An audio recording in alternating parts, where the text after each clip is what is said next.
It's always an issue when you're trying to sell a property and you have solar and the solar is not paid off. Most investors do not want to assume a solar system that has debt on it. Unfortunately, it just creates a lot of problems. So in that situation, there's a couple of different ways to go about it. One way is to have the seller pay off the solar before closing. That's typically the cleanest and smoothest way to go about it.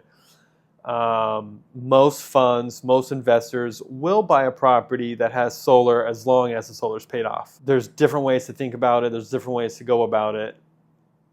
Sometimes sellers will just have the solar company come by and take all the solar off the property. Obviously, that's a loss of investment technically, but sometimes you just have to get your house sold. Sometimes solar want to use the proceeds from selling their property to pay off the solar system. For retail investors, that can work, but it's always a little sketchy because you have to make sure it gets done. Like, you have bought the house, you have sent the funds to the seller, and now the seller has to go and pay off the solar that's on the property. Now, the smart way to do it is to have the funds sit in escrow with the title company and have that as a trigger for closing the property.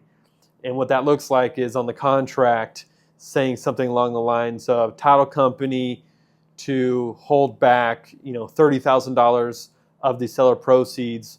Once the property closes on this date, the title company will send those funds to the solar company to then pay off the solar. So that's another way, although funds won't allow that. They do require the solar to be paid off before closing.